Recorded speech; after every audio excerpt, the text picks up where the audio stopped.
Wino Country Club south of State Road 44.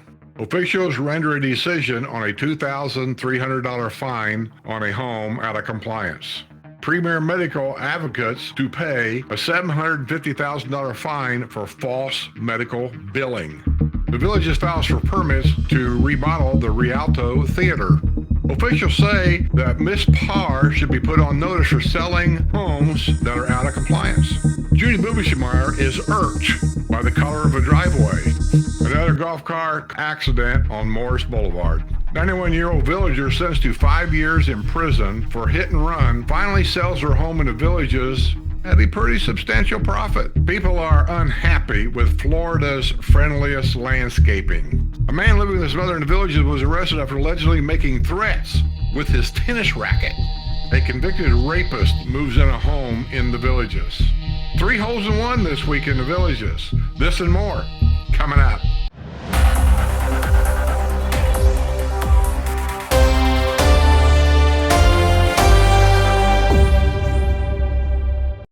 The Villages Center Community Development District Board of Supervisors has rendered a decision on a resident's request for forgiveness of a $2,300 fine over her home with the pink trim. Charlotte Burgundy of 713 Megan Circle in the village of Silver Lake was fined for the pink trim of her mint green home. She has repainted the trim and her home is now in compliance. She ran up $2,300 in fines between March 14th and April 26th when her house was not in compliance. It was noted that Burgundy had been given 30 days to bring her home into compliance, but she failed to meet the deadline. Chandler made the motion to deny the request for the forgiveness of the $2,300 fine. The motion was seconded by Tharp and approved unanimously by the board. Burgundy inherited the home in 2011 from her parents, who purchased it in 1986. That's going to cost you. A son who admitted he was frustrated was arrested in an alleged attack on his 88-year-old mother at their home in the Villages. Stephen Michael Fisher, 68, was arrested on a felony charge of battery at about 8 p.m. Tuesday at his home he shares with his mother in the village of Polo Ridge. Fisher's mother said he grabbed her by the shoulders and shook her against the wall, according to the arrest report. Fisher claimed his mother has Alzheimer's disease, although she has not been diagnosed by a doctor. He said he had been progressively becoming agitated because of arguments with his mother. He admitted he grabbed her by the shoulders out of frustration because she would not listen to him. Let me just say, without being judgmental, I took care of my father who had Alzheimer's until he passed away. I learned a lot by talking to the hospice nurse. They taught me so much, and it calmed everything down. What to say, what not to say. You need to learn, and that's what's causing your frustration. Premier Medical Associates of the Villages has agreed to pay $750,000 to resolve claims of false billing. As part of the settlement, the government contends that it has certain civil claims against Premier Medical Associates related to Premier Medical Associates billing of federal health care programs for services that were not medically necessary or reasonable. The United States Attorney Maria Chapa Lopez said that Premier Medical Associates violated the False Claims Act. Specifically, the government alleges that PMA knowingly billed for higher and more expensive levels of medical services than were actually performed, and also billed for certain claims using Modifier 25, indicating that a separate evaluation and management services was performed, even when there was no such separate service. Corporate greed. That's all that is. Thievery. Gate arms which disappeared from an entrance on Megason Road in the Villages were removed at the behest of the developer, who concluded the arms were knocked down so frequently it wasn't worth replacing them. The traffic on Megason Road in Sawgrass was once again front and center when residents of the village of Cason Hammock and village of Citrus Grove packed the Community Development District 13 Board of Supervisors meeting Thursday morning at Everglades Recreation Center. The group had previously assembled Tuesday night in the same room to appeal for help from the Sumter County Commission. The Megason Road situation has numerous parties involved, including the county, the city of Wildwood, the village's district government, and the developer. It had been believed that the gate at Megason Road and the entrance to village of Citrus Grove is owned by CDD 13. However, that is not true. Deputy District Manager Carrie Duckett said the gate is owned and operated by the developer. The gate arms were removed because they were frequently knocked down. Villagers say they suspected the gate arms were removed because the developer was concerned about slowing down truck traffic heading on Megason Road to the areas of new construction. Duckett said the developer is willing to start using the gate arms again. The means the gates will operate in one of two modes. One mode is a construction mode. That means the gates will automatically open when a vehicle approaches. Or number two is residential mode. That means cars passing through the gate will have to use their gate card or push the button. Residents said they fear that Eastport and its Newtown Square, as well as the eventual opening of the Bexley Bridge, will attract more traffic to Megason Road. Residents have vowed to continue to pressure public officials for help. Good luck. There's golf carts been hit and people killed on Morrison Boulevard, north of 466 for years, and they've been complaining about that road, and so far, nothing has been done. The Villages has obtained a permit for interior remodeling of the old Rialto Theater at Spanish Springs Town Square. The permit was issued this week by the town of Lady Lake. Genesis Health Club, which purchased the MVP athletics clubs at Spanish Springs and Brownwood, is moving from La Rihanna building at Spanish Springs to the shuttered movie theater. According to the permit applications, the new facility would be known as Genesis Health Club at Rialto. The Rialto Theater was originally opened in 1998 and it closed for planned renovation on December 2019. Within months, COVID-19 pandemic swept through the nation, closing all movie theaters coast to coast. The Barnstorm Theater at Brownwood is also closed. The Village has recently announced it has no plans to reopen the Barnstorm Theater, and that's a shame. The Old Mill Playhouse at Lake Sumter Landing is the lone theater operating in the Villages. A troll struck with a vengeance, reporting 40 deed compliance violations in the Villages. One of the hardest hit area appears to be the village of Rio Grande, where neighbors are up in arms. Residents spoke out Friday morning before the Community Development District 1 Board of Supervisors at Savannah Center, pleading for help. Villager Jan Honecker said most of the complaints are very minor and concern landscaping. She said some of the landscaping that was targeted has been in place for 2 decades. That don't make no difference, and she knows that. She said the anonymous complaints have the usually chummy neighbors looking over their shoulders. It's put a gray cloud over our neighborhood. Another resident said the weaponization of the anonymous complaint system has turned Florida's friendliest hometown into the high school mean kids club. Question I got is, why do you keep calling it Florida's friendliest hometown when it's obviously not? The 40 complaints can be traced back to an email address. It's very obviously fictitious email. Village Rio Grande resident Kathy Glaspie said it is time to abandon the anonymous complaint system and get Community Watch to patrol for violations rather than leaving it up to the snitches. Everybody should have to be in compliance. We should have Community Watch going around looking for violations. It shouldn't be hit or miss, Glaspie said. I'm sure Community Watch ain't got nothing better to do but go around looking at everybody's yards. An official called for Village Vice President Jennifer Parr to be warned about the sale of out-of-compliance homes in Village's friendliest hometown. The Community Development District 3 Board of Supervisors has been wrestling for months with the problem of residents of Patio Villas removing sod of their home and replaced it with stone. Several homeowners who have had the stone for years at their patio villas have found themselves in violation of deed compliance after anonymous complaints were lodged with community standards. Several of the homeowners said they purchased their home with the stone already in place. I've warned people on my channel here, you got to be warned about this. Just because you buy a home doesn't mean that your home's in compliance with your deed. You have to check your deed restrictions. I have brought up this idea. I'm not going to do it, but it's an idea for somebody out there. You know, when you buy a home, you have it inspected. Things that may be wrong that you don't notice, right? You buy a new RV nowadays, a big business nowadays, a newer business is RV inspections. They come out and they inspect your RV, they check everything to see what's wrong with this thing that you may not be aware of. How's come somebody hadn't had the foresight to start a small business here that you could do out of your home, really, where you can go check homes that somebody's thinking about buying for a small fee to see to it that everything in that yard, in that home, or outside that home is in compliance. The paint color of the home, the yard, is it in compliance? Is all the landscaping in compliance to that? You know, why is it somebody hasn't started doing that? Simple business to start, and you'll make some money. You're welcome.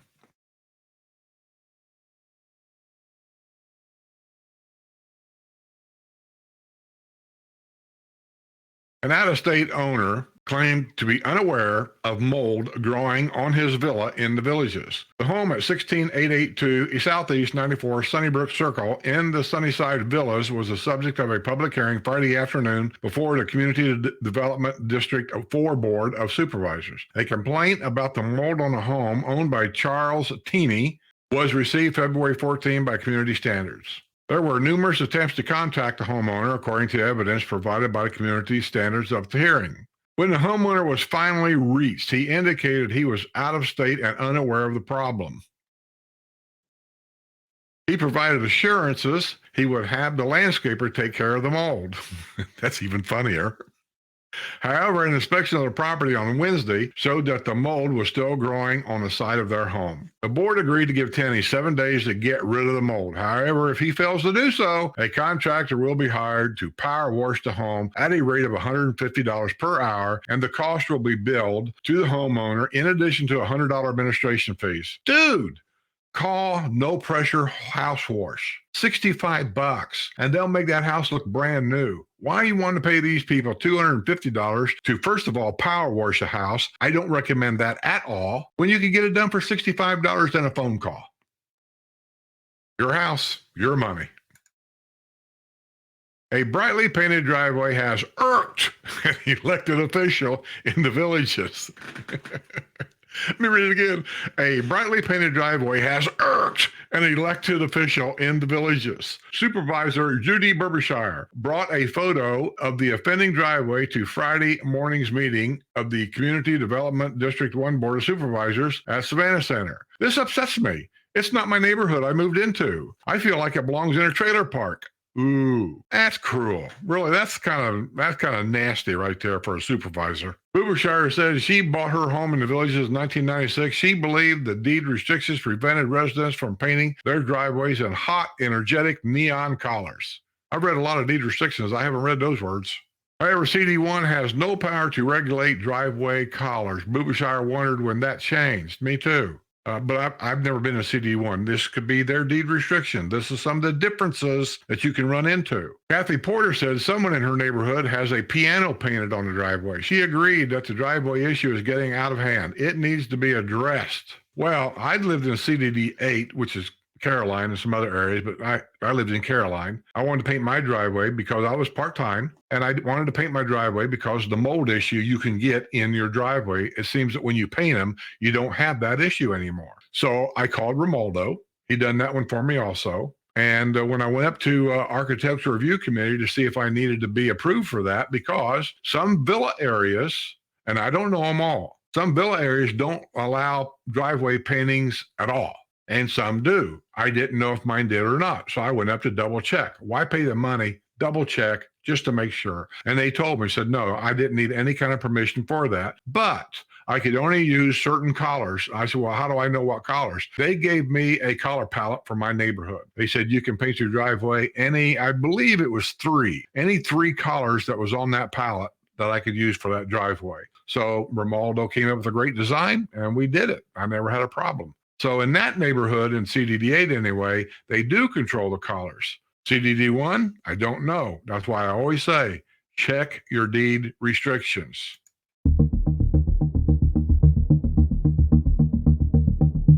The release of a preliminary report from the National Transportation Safety Board is shedding light on a plane crash that claimed the lives of a couple who wintered at their home in the Villages. Robert and Sandra Denton, who split their time between the Villages and Michigan, were killed when their single-engine Cessna 177B crashed in a field April 26 near Watkinsville, Georgia. Both couples were pilots and were described as seasoned flyers. They were within 15 minutes of their destination when their plane went down in a field owned by the University of Georgia. They had flown out of the airport in Leesburg. The report said the pilot and the tower were communicating their approach to the airport. The tower advised the plane to correct its heading and altitude. While waiting for other traffic to clear, the tower told the pilot to turn and gain altitude. When a new heading was given, the pilot did not respond back. The report states radar contact was lost shortly after. Emergency crews found the wreckage of the plane in an open farm field about 1.2 miles northwest of Watkinsville. The National Transportation and Safety Board report indicated the plane's right wing was found in the woods nearly 1,000 feet away. Its flap was found at the top of a tree.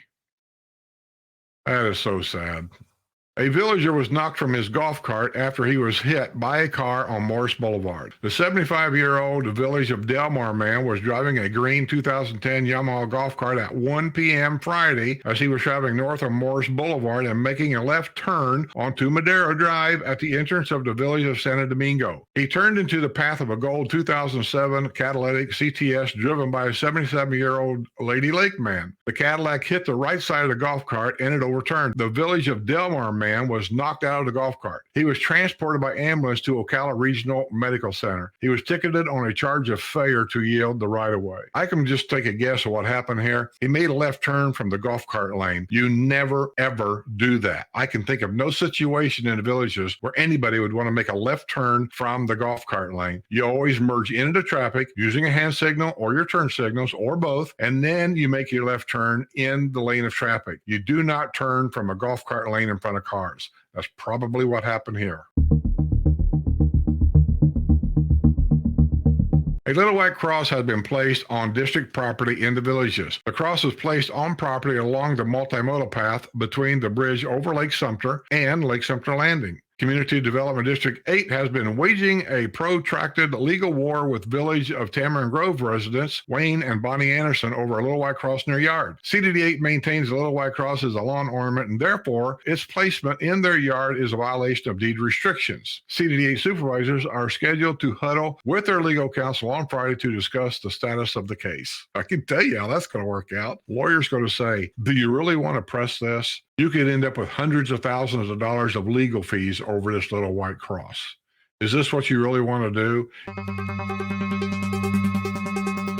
A villager convicted of hitting two bicyclists with her Mercedes and leaving them crumpled on a roadway has sold her home at a handsome profit. Marilyn Hamilton, 91, is serving a 5-year prison sentence at the Lowell Correctional Center in Marion County. Her release date is December 14th, 2027. Last month, she sold her home at 3025 Twisted Oak Way in the village of Fernandino for $470,000. She and her husband purchased the home in 2012 for $244,300. I'm not going to read the rest. You already know the story. I guess is she's probably thinking she's not going to come out of jail alive, so sell the home. And it's just, that's another sad story. It's just another sad story. I wouldn't ride a bicycle in the villages. You've heard me say that 100 times, or around the villages for that matter. An official in the villages has proposed a radical change to the anonymous complaint system. Ooh, let's see what this is. Community Development District 4 Board Supervisor Carrie Stern has suggested that those lodging deed compliance complaints about other residents' property would need to take the following steps. The complaint must make the complaint in person at a district's office. Okay. The complaint must show a village's ID. Okay. The complaint would have to prove they are an owner of property and must establish their address. Okay. The complaint must reside in the community development district, the village, or the street, or the subject of the complaint. In other words, you got to live in that district. I agree with that. Sternberg suggested the identity of the complainant could be kept secret. However, district officials said that the moment a document was created with the name and address of the complaint, it would be considered a public document and open to public records request. The anonymous complaint system has been extremely diverse in Florida's friendliest hometown. Well, that's not true at all. You can suppress all that.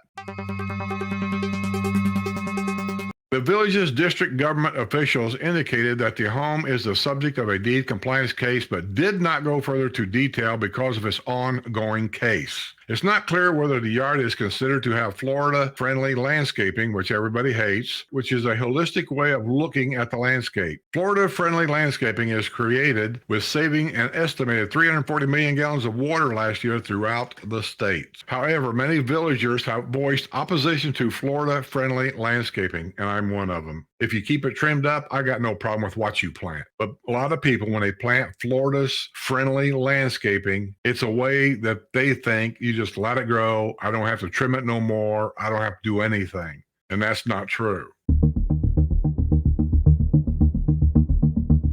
A villager who blamed his dentures for his slurred speech has been sentenced in a drunk driving case. Well, we'll see if that works. Gregory Frank Gunnell, 67, of the village of Bradford, pleaded no contest earlier this month in Lake County Court to a charge of driving under the influence. He has been placed on probation for 1 year and will lose his driver's license for 6 months. He was also ordered to perform 50 hours of community service and get an alcohol evaluation. He was driving a blue Ford pickup shortly before 11 p.m., November 28th, traveling east at the intersection of Caballero Court and Bachara Boulevard, according to the arrest report. That's up by Spanish Springs. He peeled out from the stop sign and made a right turn onto Bachara Boulevard. A traffic stop was initiated in the parking lot of Applebee's restaurant. Applebee's restaurant, that's where a guy was shot and killed. Alcohol involved. It appeared Gunnell had been drinking, although he blamed his slurred speech on his denture. The California native agreed to participate in field sobriety exercises. However, the exercises had been modified because Gunnell has a fake left leg, according to the report. He performed poorly in the exercises and failed to properly touch the tip of his nose. Gunnell provided breath samples that measured .094 and .084 blood alcohol content. Oh, dude, if you'd have just stayed where you were at for another hour, maybe, coffee, donuts at Dunkin's, something, you were just almost there. A man convicted of 2 counts of child sex abuse in West Virginia has been arrested on a trio of reporting violations in Coleman. Norman Lee Harris, 53, who is homeless, was being held without bond at the Sumter County Detention Center following the arrest report this past week on 3 counts of failure to properly register, according to an arrest report from the Sumter County Sheriff's Office. He was arrested at a residence at 138 South Commercial Street in Coleman. He had been convicted in 2000 on 2 counts of sexual abuse of a child by a parent, guardian, or person in position of trust. Ain't that down there where they're going to be building the family area? The Hooters restaurant chain is reportedly scouting a possible location in the Villages. Are you going to hire local people? Hooters has secured a 6-unit agreement with the brand original founders, known as Hooters Management Corporation. In addition to the Villages, the deal also includes new Hooters locations in Las Vegas. Site selection is currently underway in the Villages and North Las Vegas, with locations projected to open by early 2024, according to a news release. Hooters, known for wings and its suggestively clad service, is now in its 40th year. I say, if you don't hire some 70 and 80-year-old ladies and dress them suggestively, that's age discrimination. A man living with his mother in the Villages was arrested after allegedly making threats with his tennis racket. Kenneth John Dainty, 49, of 2174 Broxton Place in the village of Ashland, allegedly threatened a man who was outside his place of employment at about 4 p.m. Saturday. The man was sitting outside his workplace, which was not named in the arrest report out of privacy concerns for the victim. When Dainty, who is 6 feet tall and weighs 300 pounds, walked extremely close to the other man, he looked up, which prompted Dainty to start cursing him. The man retreated back to his place of employment. About 30 minutes later, he went outside for a cigarette break and found Dainty was still outside. Dainty went to his golf cart and retrieved a tennis racket, which he raised up as if he was going to strike the other man, the report said. Dainty slapped the other man's face, striking his phone at the same time. The man had been videotaping the attack. Dainty was arrested at his mother's house and charged with battery and simple assault. He was booked at the Sumter County Detention Center on $1,500 bond. Dainty was arrested earlier this year for violating an injunction involving his mother. What a cream puff. A drunk driving suspect refused to submit to a breath test after crashing into a Lexus in a roundabout in the Villages. Boy, there's just something about roundabouts and alcohol here that just don't go together. Maria Carmen Williams, 30, of Lady Lake, was driving a GMC utility vehicle at about 9:30 p.m. Friday in the roundabout at Morris Boulevard Stillwater Trail when she collided with a 2013 Lexus utility vehicle, according to the arrest report. It appeared Williams had been drinking. She claimed she had a single glass of champagne at about 2 p.m. that day. Williams performed poorly in field sobriety exercises. She refused to provide breath samples. She was arrested on charges of driving under the influence and refusal to submit a breath test. She was also booked at Sumter County Detention Center and released after posting a $2,000 bond. A boyfriend was arrested after a villager reported a suspicious male outside her villa. The villager contacted the Sumter County Sheriff's Office at about 11:30 p.m. Sunday and reported the suspicious male outside her home on Zest Avenue in the Layton Villas. When a deputy arrived on the scene, the villager said her boyfriend had gotten into her red Mercedes to go look for the suspicious person. The boyfriend, 56-year-old James Freeman Travis, soon pulled in the driveway in the red Mazda. Deputy discovered that Travis did not have a driver's license. Travis was arrested on a charge of driving without a license. He was booked at the Sumter County Detention Center on a $500 bond. No good deed goes unpunished. A convicted rapist from Georgia has moved into a home in the Villages. Jason Adams Osterhout, 49, has registered an address at 702 Royal Palm Avenue in the village of Silver Lake, according to the Florida Department of Law Enforcement. He was convicted of raping his wife in 2002. On the night before the 2001 attack, his wife told him she wanted a divorce. The following morning, she was awakened when Osterhout climbed into the bed, straddled her, and handcuffed her hands together. She screamed at the top of her lungs, but he also tied her feet to the bed. Osterhout told his wife she would make things harder if she struggled. The police used a concussion grenade to gain entry and then arrested Osterhout. And he now lives amongst us. Let's see who got the holes in ones this week. I think there were 2 or 3 of them I saw. Donna Hosley scored the lucky ace Friday, May 12th at hole number 5 at the Okeechobee Executive Golf Course. She got the hole in one at 110 yards with a 9-wood using a Callaway golf ball. Congratulations, Donna. Steve Lane, who lives in the Cape Villas, scored the lucky ace on Friday at hole number 7 at the Lowlands Executive Golf Course. It was 128 yards and he used an 8-iron. Congratulations, Steve, on your hole-in-one. Donald Taylor of the village of Santiago celebrated after getting a hole-in-one at the El Diablo Executive Golf Course. Congratulations, Donald, on your hole-in-one. Let's read a couple letters to the editor. To the editor, why is it that no country clubs are being built south of State Road 44? Most people I know moved here to enjoy the golf and country club atmosphere. Sent in by Barbara Calasanti, the village of Gilcrest. We've reported the country clubs, championship courses, that are being built south of 44. I think there's 2 or 3 of them. Now, I don't know when they're going to start building them. I don't know when they're going to have opening dates. They don't announce that stuff anymore. They keep it to themselves so they can put that on their own YouTube channel. It's all a big secret now. But yeah, they're building 2 or 3 of them down there. I reported one of them, years ago when they was building Finney. They talked about one. Can't remember the name of it now, but now, according to Linda, when we did the top 10 things that we dislike about the villages, I think she mentioned it on there. I think. To the editor, on behalf of the Board of Directors of the Vietnam Veterans of America, Chapter 1036, I want to thank all the volunteers who made this day special for our pancake breakfast that was held on May 6th at Bonifay Country Club. A special thanks goes to FMK Restaurants and the staff at Bonifay Country Club, as well as all of our sponsors to help us reach our goal. Most important thank you goes to all the patrons who attended our breakfast and donated money to help our cause. Your generosity makes many other people's lives happy knowing that we care for others. That's sent in by Michael Race for the village of Buttonwood.